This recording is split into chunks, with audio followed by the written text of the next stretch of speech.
I don't read the newspapers because they all have ugly prints. Check me out. Check me out. Prieš metus laiko išgirdom tą diagnozę jo, lygiai prieš metus. Tai buvo tikrai šokas labai didelis. Nežinau, pradžiai, kuomet atsidūrėme ligoninėje, viskas vyko labai greitai, operacija, gydymas, tas senas net nebuvo kada kažkaip susitaikyti turbūt su tą mintim.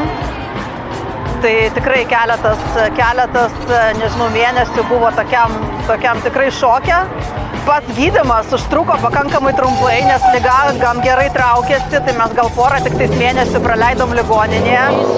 Tai mačiau, kaip iš tikrųjų ten ir pats personalas, ir Rimanto Kaukėno fondas, ir Miglė, ar ne, iš tikrųjų kiek meilės įdeda į tuos vaikus, kad jiem būtų, nežinau, kad jie matytų kažkokią tai prasmę, kad jie matytų tą laimę. Nu va, ir Jono svajonė buvo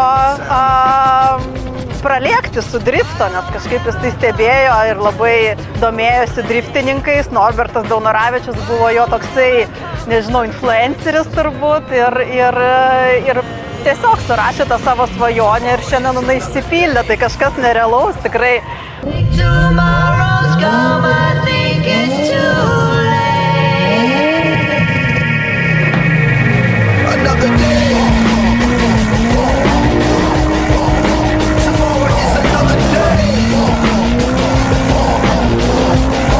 Neįsivaizdavau, kaip reaguos, bet kažkaip galvoju, kad jisai šiaip jautrus žmogus, tai greičiausiai, kad gal ir net ašara pasirodys, tai taip ir buvo, nes tikrai tos emocijos buvo tokios, kad net verkt norėjusi iš tos laimės. Sakau, ar tu verki iš baimės ar iš laimės? Sako, iš laimės. Mes šiaip labai mėgstam keliauti iš tikrųjų ir netgi kai Jonas sirgo, mes keliavom, nors turbūt ir nebuvo labai galima, bet aš tiesiog mačiau, kaip jisai atsigauna tose kelionėse. Dar nesame Tenerifėje buvę ir visą laiką svajojam nuvažiuoti kažkur tai tuomet, kai Lietuvoje būna šalta ir kur tu gali tą vasarą savo pratęsti. Tai ir kažkaip tas buvo tikrai tokia labai didelė svajonė. Labai noriu padėkoti visiems žmonėms, kurie aukojo galą vakaro metu Nidoje ir labai ačiū Jums visiems. Ačiū Norbertui už išpildytą gyvenimo svajonę.